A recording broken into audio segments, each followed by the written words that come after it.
kita belum diperkenalkan modelnya seperti apa, tiba-tiba nanti di September atau Agustus sudah mau diluncurkan. Ini kan sesuatu hal yang menurut kita ini agak keliru juga mungkin cara berpikir pemerintah. Ya mirip-mirip KPR rumah begitulah.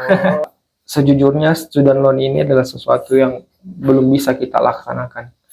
Berhaluan lain ya, semisal berubah menjadi suatu perusahaan jasa. Jasa apa ya? Itu jasa pinjaman itu tadi gitu, kan, kepada mahasiswa gitu. Kemungkinan seperti itu kan gitu. Iya.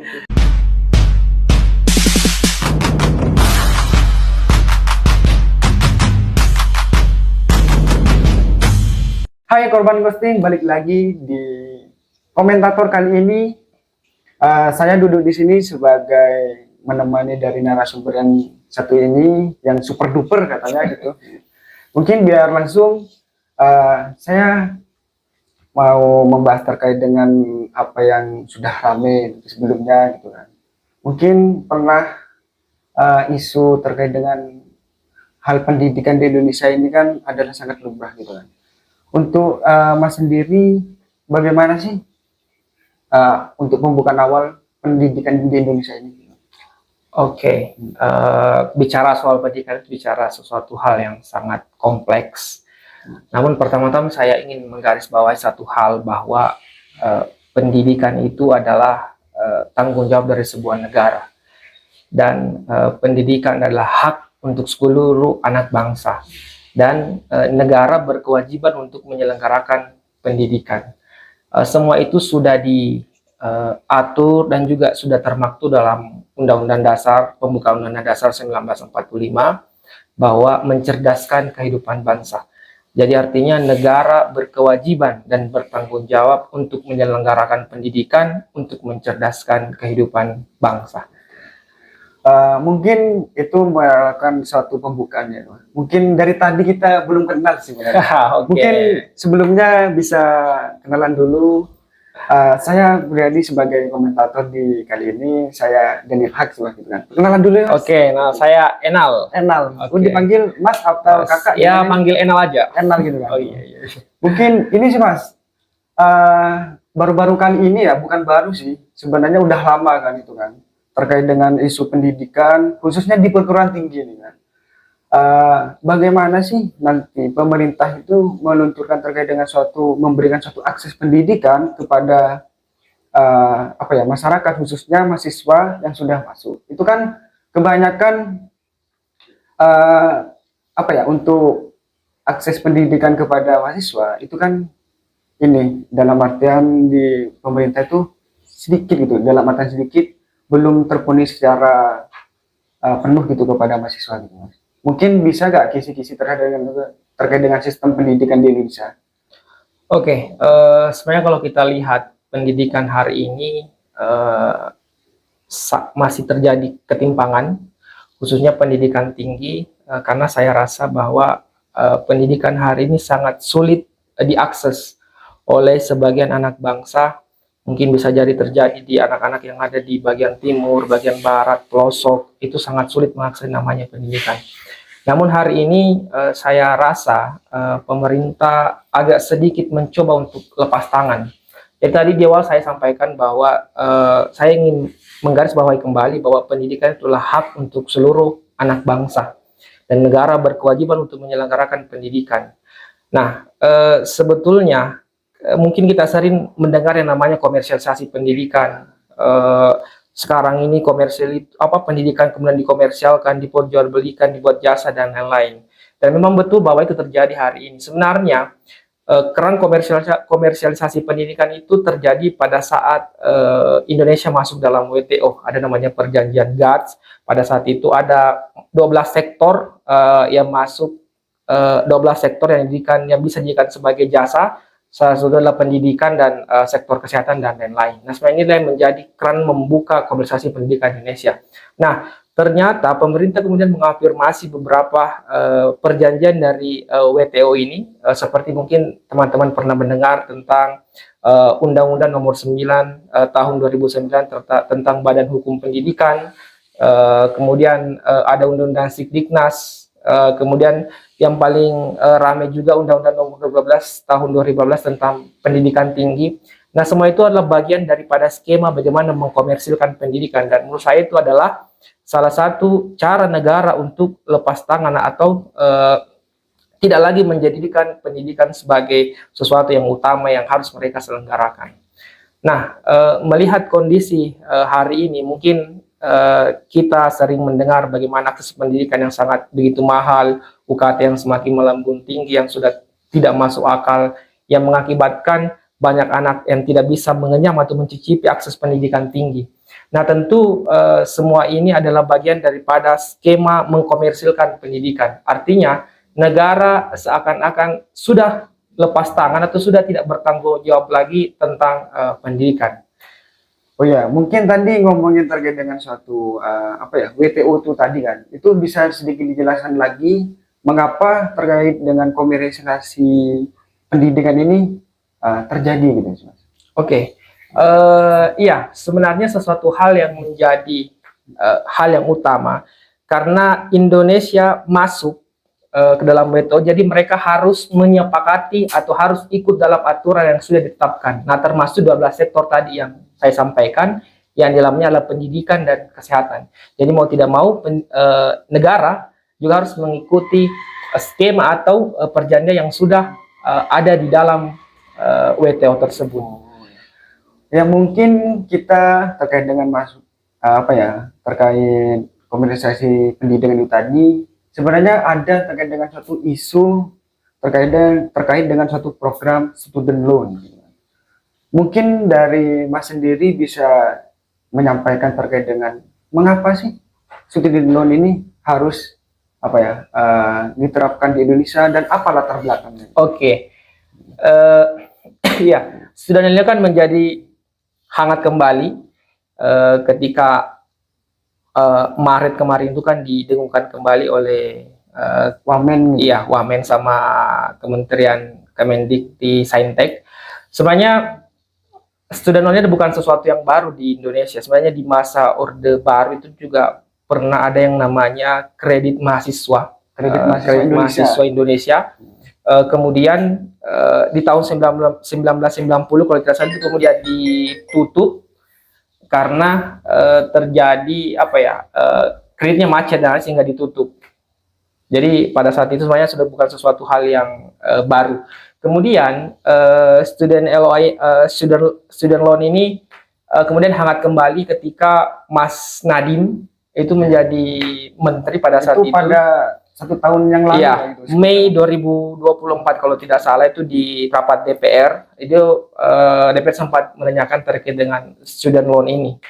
Namun pada saat itu pemerintah menyampaikan bahwa ini masih digarap, masih disusun skemanya seperti apa dan lain-lain.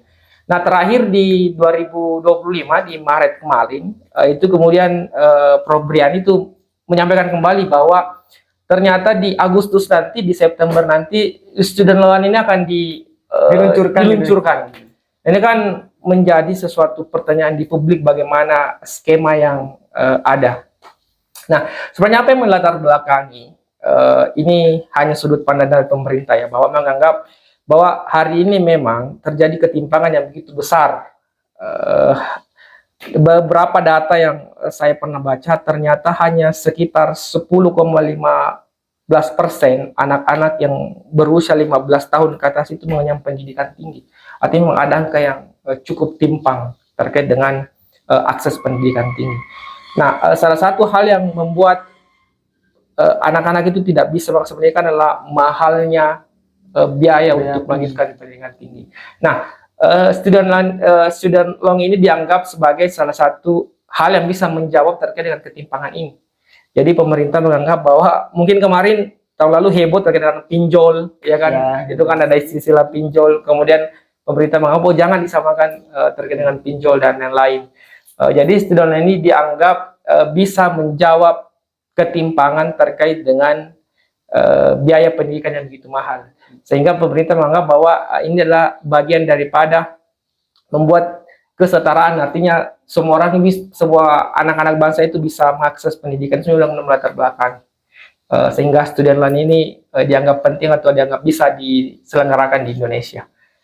Mungkin kalau berangkat dari suatu tadi latar belakangnya kan, Indonesia itu kan pernah menerapkan apa ya, hampir mirip sama kayak student loan gitu kan, pada masa Orde Baru kan. Mungkin apa sih yang bisa apa perbedaannya dari program sebelumnya yang gagal itu sama yang student loan sekarang ini yang Oke. diformulasikan sama pemerintah gitu. Oke, kan sebenarnya isu ini kan sudah lama berkembang dan ada beberapa mungkin teman-teman penerbangan Semeru Institute dia coba mengkaji terkait dengan student loan yang ada di student loan yang ada di beberapa negara termasuk mungkin di Amerika dan lain-lain dan mencoba diafirmasi untuk diselenggarakan di Indonesia. Sebenarnya hampir-hampir sama saja bahwa pemerintah akan memberikan akses pinjaman ke calon mahasiswa atau mahasiswa yang nantinya akan dibayarkan setelah lulus kuliah.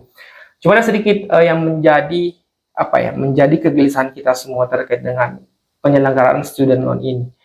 Kalau kita lihat berkaca di Amerika Serikat bahwa ternyata negara adidaya sebesar Amerika Serikat itu juga gagal menyelenggarakan student loan tersebut ya. Iya.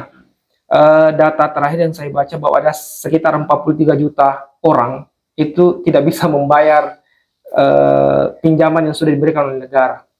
Ini mengindikasikan bahwa ternyata negara sebesar Amerika Serikat pun belum bisa menyelenggarakan yang namanya student loan. Nah, memang bahwa menurut Semeru Institute sebenarnya ada dua skema yang bisa dijalankan terkait dengan student loan. Yang pertama itu namanya skema hipotek. Skema ini artinya mahasiswa membayar sesuai dengan tenggat waktu yang ditentukan. Jadi pasca studi tenggat waktu ditentukan orang akan membayar pinjamannya gitu. Ya mirip-mirip KPR rumah begitulah. Ya. Oke, yang kedua ada yang berbasis pendapatan.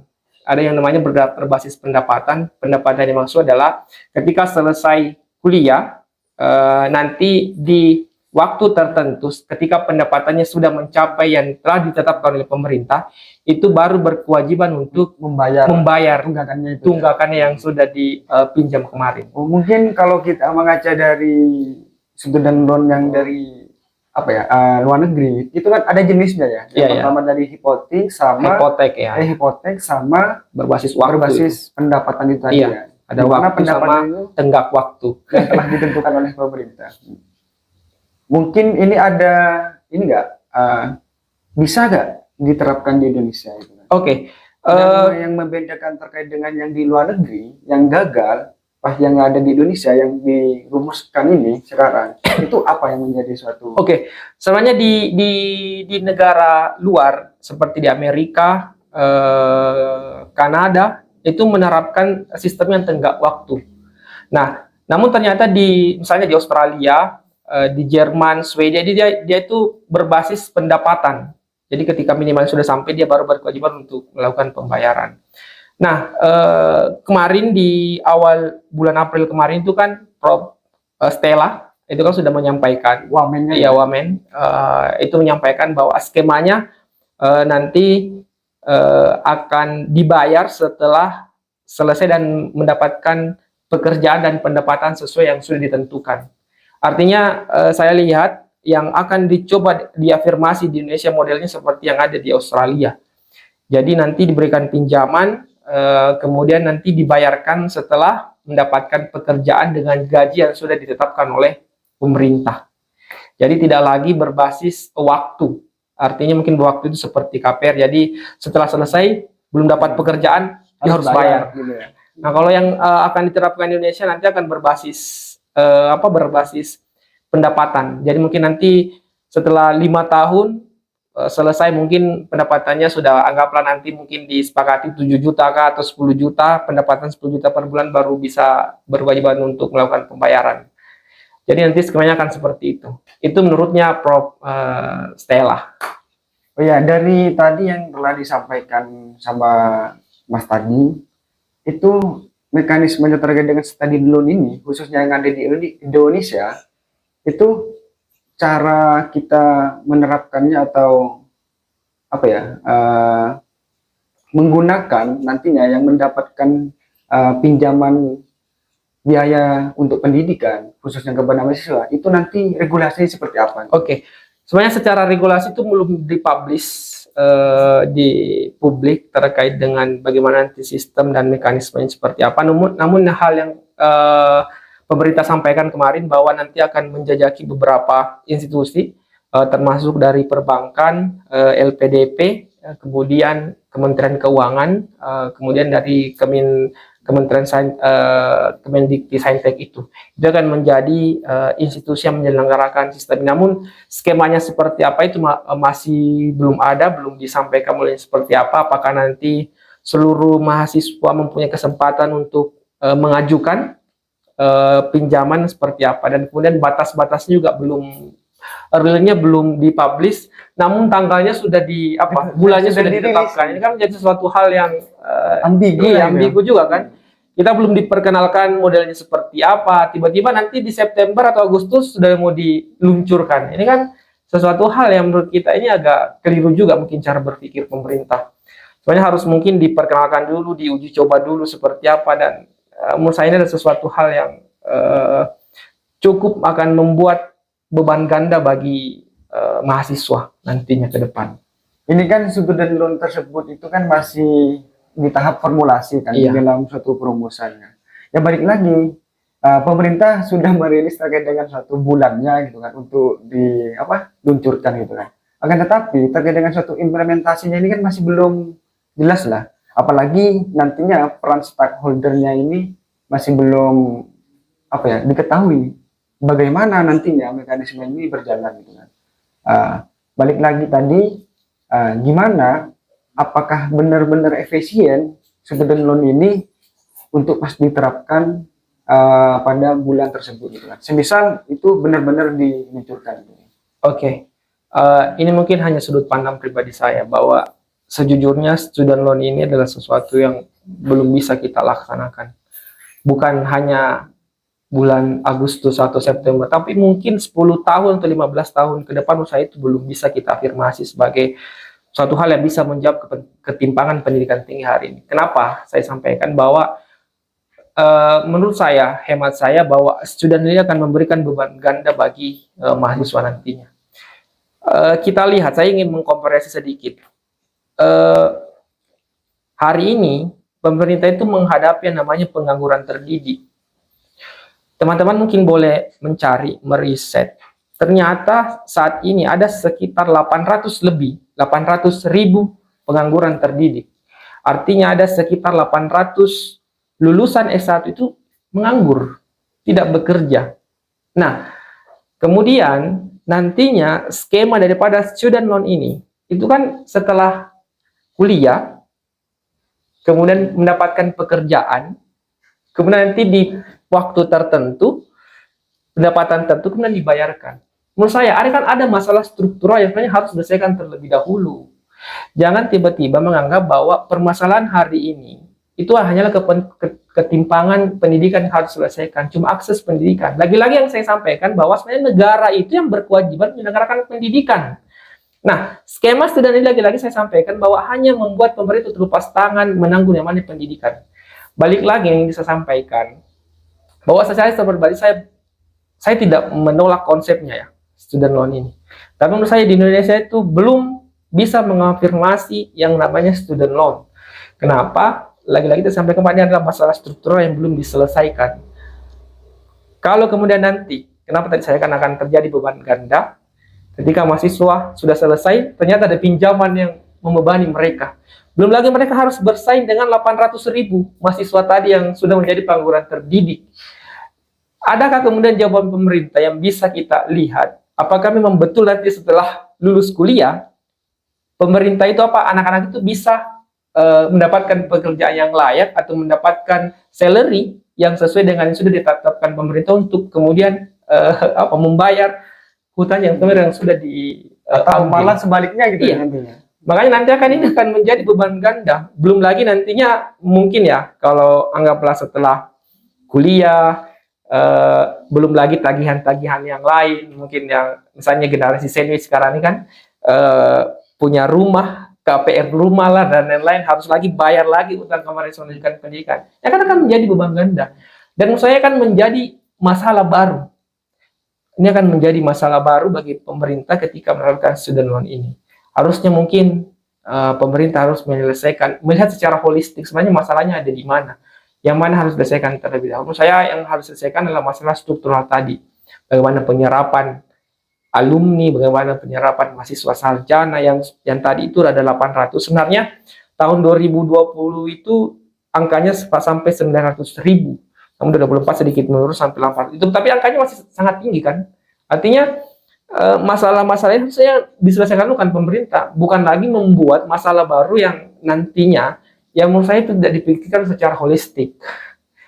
Kayak secara menyeluruh gitu ya. Iya, iya. Benar.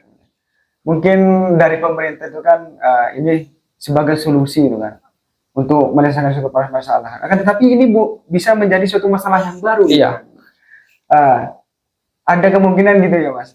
Apa ya, dari biasanya kan perguruan tinggi ini kan tempatnya adalah suatu mencari ilmu kan. Nek semisal ini student loan ini diterapkan, kemungkinan dari tujuan perguruan tinggi ini akan apa ya, berhaluan lain ya. Semisal berubah menjadi suatu perusahaan jasa apa ya, itu jasa pinjaman itu tadi gitu kan kepada mahasiswa gitu. Kemungkinan seperti itu kan gitu. Iya.